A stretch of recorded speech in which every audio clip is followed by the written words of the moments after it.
গাছের তলায় পুষ্টির রান্না কোথায়? পশ্চিম মেদিনীপুরের ডেবরার অঙ্গনওয়াড়ি কেন্দ্রের ঘরই নেই। গুদামে গাছের তলায় শিশুদের লেখাপড়া অস্বাস্থ্যকর পরিবেশে রান্না হচ্ছে, আর এ নিয়েই ক্ষুব্ধ স্থানীয়রা। দ্রুত পদক্ষেপের আশ্বাস জেলা পরিষদের। দেখুন।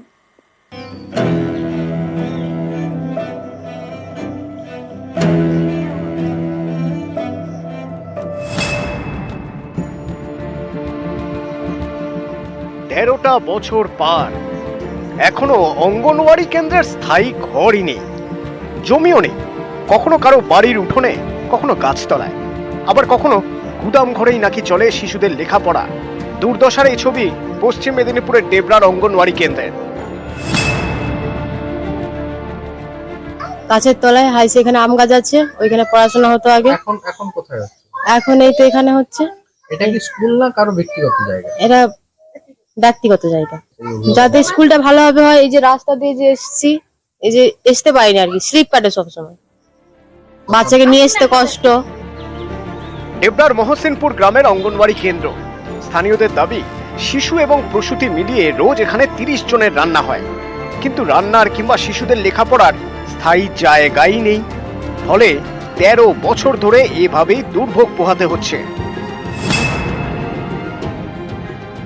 এখন যাই হোক, মোটামুটি পাশের বাড়িতে যাও এই চাতাল একটু জায়গা দিয়েছে বলে বাচ্চারা খাওয়া দাওয়া যাও স্কুলটা হচ্ছে। সরকারি ভাবে কিছু হয় না না।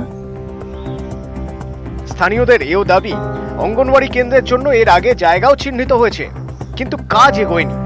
এই অবস্থায় এলাকাবাসী চাইছেন স্থায়ী ঠিকানা পাক মহসিনপুর গ্রামের এই অঙ্গনওয়াড়ি কেন্দ্র। মানে এখন তো বৃষ্টি হচ্ছে, ওই জন্য একটা চালার মতো একটা গোয়াল ঘরের মতো জায়গা দিয়েছে, ওইখানে এক পাশটায় আমরা বসে বাচ্চাদের 13 বছর এরকমই চলছে। এইভাবে? হ্যাঁ, এইভাবে। আমি সেই দাবি করছি, আমার একটা যাতে বাচ্চারা সুষ্ঠুভাবে যেতে পারে, বুঝতে পারে, একটু মানে একটু শিক্ষা প্রতি মানে বসে যে একটা তাদের যে প্রি স্কুল করাবো, এরকম একটা জায়গার একটা বাড়ি দরকার।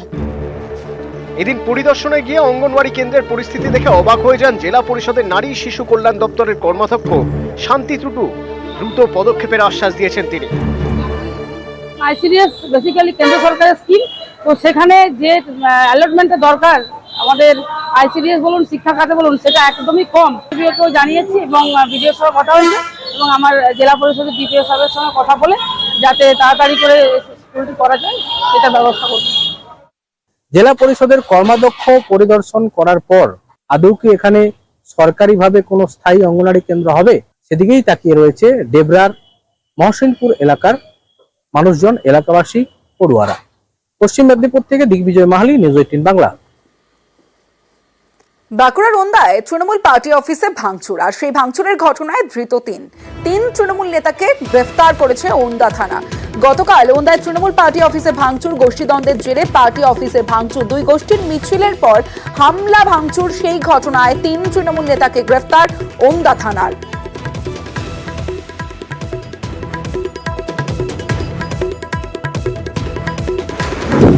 সাবজুডিস ম্যাটার, এটা আমি পর্যবেক্ষণ করে দেখছি কি হয়েছে না হয়েছে। যেহেতু সাবজুডিস ম্যাটার, এখন আমি কিছু বলতে চাইছি। এটা নিয়ে আপনি ব্যবস্থা নেবেন? এটা নিয়ে আমি নিউজিল্যান্ড লাইভে এবার উত্তরের পরিস্থিতির দিকে নজর রাখতেই হবে, কারণ লাগাতার বৃষ্টিতে উত্তরবঙ্গে দুর্ভোগ। কোচবিহারে জলের তোড়ে ভাঙল রাস্তা, উত্তর দিনাজপুরে ডুবলো সেতু, কোথাও আবার রাস্তায় গাছ পড়ে বিপত্তি, একাধিক গ্রামের সঙ্গে যোগাযোগ বিচ্ছিন্ন।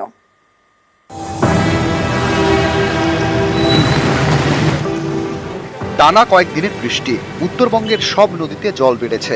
এর জেরেই বিপত্তি কোচবিহারের শোলাডাঙ্গায়। তোরসা জলস্তর বৃদ্ধি পাওয়ায় একাধিক গ্রাম জলমগ্ন। কোচবিহার শহরের সঙ্গে গ্রামের একমাত্র সংযোগকারী রাস্তা জলের তলায়। বর্ষায় শোলাডাঙ্গা যেন একটা বিচ্ছিন্ন দ্বীপ। জল ডাইরেক্ট ঘরে ঢুকছে, ঘরে থাকতে পারতেছি না বিছনার মধ্যে। এখানে কি রাস্তা এখন যে বাড়িতে যে বাজার ঘাটে যে যাবো রাস্তাটা, সেই রাস্তাও এখন ভেঙে গেছে। উত্তর দিনাজপুরের ইসলামপুরেও জল যন্ত্রণা। বৃষ্টির জেরে এখানকার শিরিয়ানি নদীর জল বেড়েছে। রামপুরে সেতুর উপর দিয়ে বইছে নদী। স্থানীয়দের দাবি, বেহাল সেতু পেরিয়ে ঝুঁকির যাতায়াত চলছিল। নদীর জলস্তর বাড়তেই বেহাল সেতু পেরিয়ে যাতায়াত পুরোপুরি বন্ধ। ইসলামপুরের বিস্তীর্ণ এলাকায় যোগাযোগ বিচ্ছিন্ন। মানুষ কিভাবে যাবে ওই পারে এই পারে, যাওয়া যাবে না। এদিক দিয়ে যাওয়া যায় ইসলামপুর, রামগঞ্জ, আর এদিকে চলে যায় শাহপুর, কিষানগঞ্জ। ওই পারে তো স্কুলও আছে, যেখানে মানুষ সেখানে থাকতে হবে। আগে অনেকবার বলেছে তো ব্রিজ তো পাস হয়েছে তো কাজ শুরু হয়নি তো। কয়েকদিন ধরে টানা বৃষ্টি চলছে উত্তর দিনাজপুরে, কখনো ঝিরিঝিরি কখনো মুষলধারে। শনিবার সকালে এখানকার চোপড়ায় বৃষ্টির জেরে রাস্তায় গাছ পড়ে। রাজ্য সড়কের ওপর গাছ পড়ে যাওয়ায় যান চলাচল বন্ধ হয়ে যায়। সাধারণের দুর্ভোগ চরমে ওঠে। জল যন্ত্রণা ছিলই, তার উপর রাস্তার গাছ পড়ে বিপত্তি বাড়ে। নিউজ 18 বাংলা। বর্ষায় দুর্যোগ বাড়ছে উত্তরবঙ্গে। দিনহাটায় নদী ভাঙন আতঙ্কে একাধিক গ্রাম। জলপাইগুড়িতে জল যন্ত্রণা চরমে উঠেছে। আলিপুরদুয়ারের নদীতে এলো হড়পা বান। ধসের জেরে দার্জিলিংয়ে বন্ধ টয় ট্রেন। লাগাতার বৃষ্টিতে ফুঁসছে তিস্তা। দার্জিলিং কালিম্পং এর রাস্তায় জল থই থই। উত্তরবঙ্গের সব নদীর জলস্তর বেড়েছে।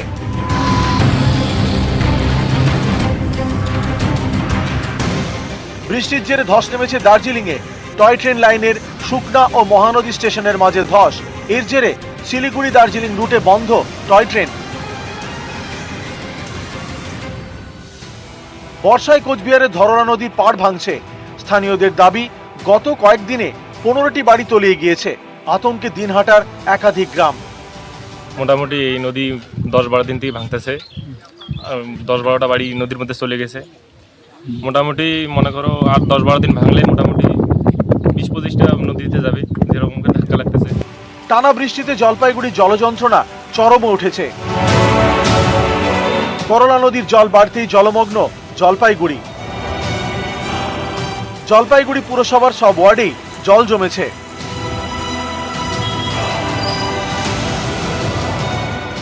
স্থানীয়দের অনেকেরই ঠিকানা এখন ফ্লাড সেন্টার। প্রতিবার যেমন দুর্গাপূজা আসে, প্রতিবার বর্ষা আসে, আর এরকম জলের সমস্যা আসে। সুতরাং এই না ভাবার কিছু নাই তো। আচ্ছা, কাউন্সিলর দেখে না, জানে না? নিশ্চয়ই দেখে, নিশ্চয়ই জানে, নিশ্চয়ই হজম করে। করলাপাড়ের বাসিন্দাদের উদ্ধারে স্পিড বোট নামায় পুরসভা। জলপাইগুড়ির ধূপগুড়িতেও বৃষ্টির জেরে দুর্ভোগ। বিস্তীর্ণ এলাকা জলমগ্ন। ডুবে গিয়েছে 31 নম্বর জাতীয় সড়ক। রান্না টান্না এখনো হয় নাই, বাচ্চা কাচ্চা স্কুলে যাইতে পারছে না, গ্যাসের গাড়িও আসে না, গ্যাসও শেষ হয়ে গেছে, রান্না করে জল কিভাবে কি করবে। ভারী বৃষ্টিতে দুর্ভোগের মাঝেই আলিপুরদুয়ারে বিপত্তি। এখানকার মাদারিহাটে এলো হড়পা বান। শনিবার বাংরি নদীর হড়পা বানের জেরে বিস্তীর্ণ এলাকা বিচ্ছিন্ন হয়ে পড়ে। টানা বৃষ্টিতে রায়ডাক নদীর জল বেড়েছে। এর জেরে জলমগ্ন আলিপুরদুয়ারের কুমার গ্রাম।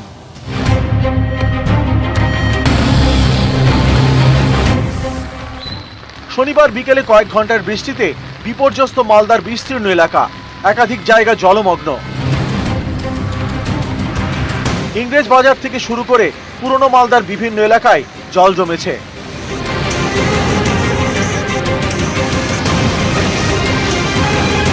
নিউজ 18 বাংলা।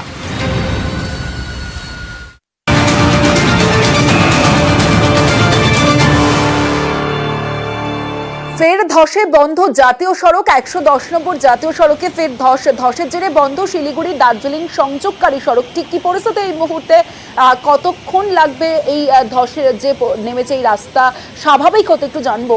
পার্থপ্রতিম রয়েছে আমার সঙ্গে। পার্থ, এখন তোমায় জানিয়ে রাখি যে শিলিগুড়ি এবং দার্জিলিং এর সংযোগকারী যে জাতীয় সড়ক 110 নম্বর জাতীয় সড়ক, সেই জাতীয় সড়কের দুই জায়গায় কিন্তু ব্যাপক বড় সড়ক ধস নেমেছে এবং এই ধসের জেরে এই রাস্তা দিয়ে এই জাতীয় সড়কে মূলত ছোট গাড়ি, পর্যটকদের গাড়ি এবং পণ্যবাহী লরি চলাচল করত। কিন্তু টানা বৃষ্টির জেরে এই গয়াবাড়ি ও মহানদীর মাঝে যে রাস্তার জাতীয় সড়কের বড় অংশ ধসে যাওয়ায় দুই জায়গায় একেবারেই কিন্তু যান চলাচল বন্ধ করে দিয়েছে প্রশাসন। এবং এই জাতীয় সড়ক সংস্কার করতে বেশ কিছুদিন সময় লাগবে, এমনকি কিন্তু প্রশাসনের সূত্র খবর। যদিও শিলিগুড়ি ও দার্জিলিং এর মধ্যে যে রোহিণী কার্শিয়াং হয়ে গাড়ি যে পথে নিত্য সময় গাড়ি চলাচল করে সেই রুট স্বাভাবিক রয়েছে। পাশাপাশি ডাউনে কিন্তু পাংখাবাড়ি হয়ে, অর্থাৎ দার্জিলিং থেকে কার্শিয়াং থেকে পাংখাবাড়ি দূর ধরে একেবারে দ্বিতীয় হয়ে শিলিগুড়িতে পৌঁছাচ্ছে। স্থায়ীভাবে ধসে গোটা পাহাড়ি কিন্তু একেবারে বিপর্যস্ত। একদিকে দার্জিলিং সংযোগকারী 110 নম্বর জাতীয় সড়ক, অন্যদিকে বাংলা সিকিম ন্যাশনাল 10 নম্বর জাতীয় সড়ক সম্পূর্ণভাবে বন্ধ থাকছে। পাশাপাশি কালিম্পং ও সিকিমের রেনোকের মধ্যে সংযোগ, অর্থাৎ পূর্ব সিকিমের সঙ্গে বাংলা সংযোগকারী যে রাস্তা সেটাও কিন্তু আজ বন্ধ করে দিয়েছে প্রশাসন। কেননা পেডং এবং ঋষিখোলার মাঝে একাধিক জায়গায় ধস, সব মিলিয়ে ধসে বিপর্যস্ত গোটা পাহাড়। যদি আবহাওয়া অনুকূল না হয় তাহলে কিন্তু আরো বিপর্যয় বাড়বে।